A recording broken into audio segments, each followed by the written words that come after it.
This week, I am talking about color correction, and this comes from a trip I took to Iowa and some of the local quilt shops I visited. Hi, I'm Teresa, the AI quilter, and I am here to help you make sense of technology and figure out ways to use it in your creative process.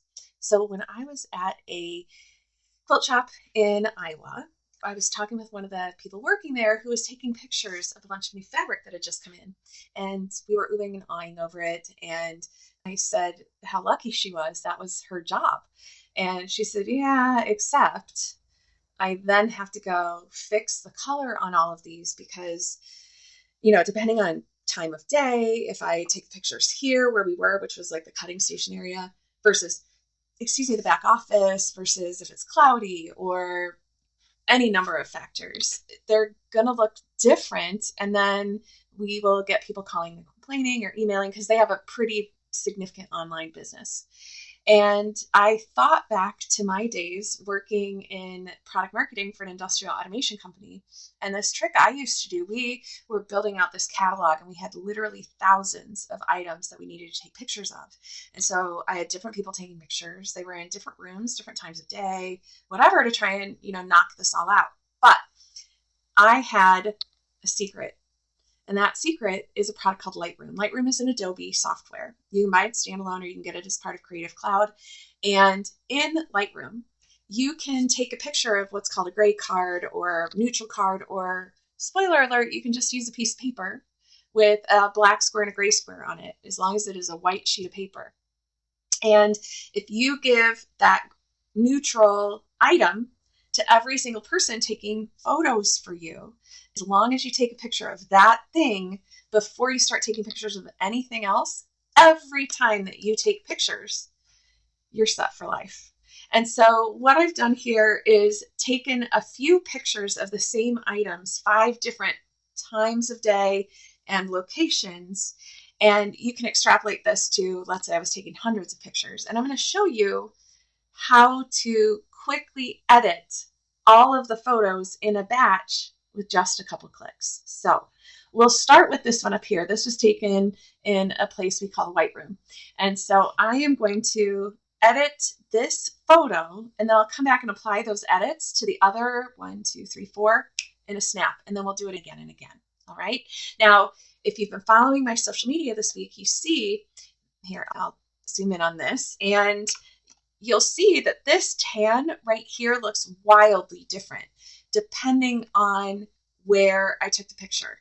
And that is the hassle that, frankly, some of the quilt shop owners I talk to struggle with, especially with their online sales. Because if I were expecting a particular color and I get it home after buying it online, I may not trust you as well, or I may not trust your photographer as well the next time that I go to buy. Now, we all have that problem live as well. We go to a quilt shop, we buy some fabric, we bring it home, and it looks different under our lights. Totally makes sense.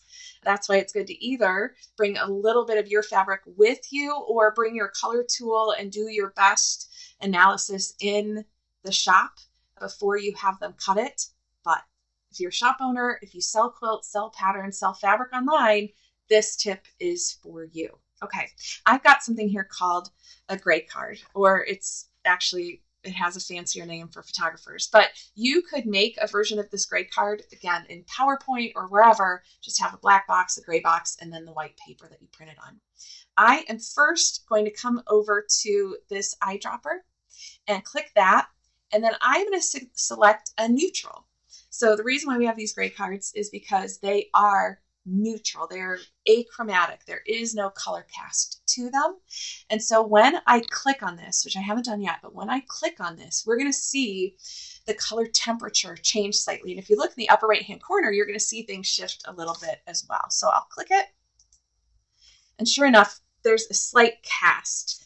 The temperature moved just slightly and the tint moved just slightly. Right? So now let's say I've taken 100 photos and I want to apply the changes that I did to this photo to everything in that batch. Okay. First thing I'm going to do is Shift Command C. Now on a PC, it's probably Shift Control C, but check your settings for Lightroom if you're on a PC. I want to pick these and hit copy. All right. The next thing I want to do is grab all of the images that I took in that batch. So I can tell because I put a little prefix WR, all of these were taken at the same time. That's just because I was making this video. You would probably just process the photos that you took in that moment. But I've got them all selected. I'm now going to do Shift Control V, and it's going to paste those edit settings that I just did to all of those photos, and I'm done. So now I'm going to find the next little batch, and there are these ones that begin with M, and I'm looking for, again, my neutrals, right? Now I can also just lay it and, zoom in on it and use it. So I'll do that this time. I've got still my eyedropper selected. I'll click it. You see how much it changed the tone? In this case, the tint moved up quite a bit. The temperature still moved down just a hair, right? Now I want to Shift Control C, copy, and then I'm going to pick all of the ones that begin with M, Shift Control V, and we're golden. All right.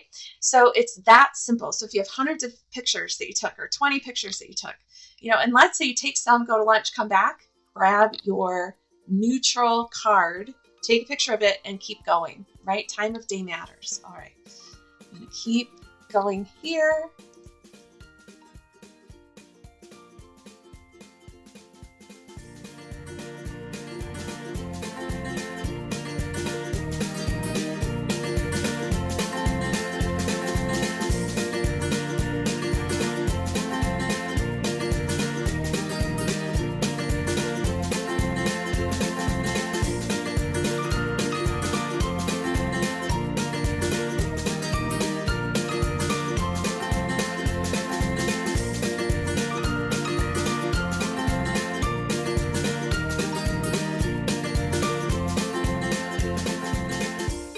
So it could be 8 photos, it could be 150 photos, but with just a couple clicks, you get picture perfect results every single time.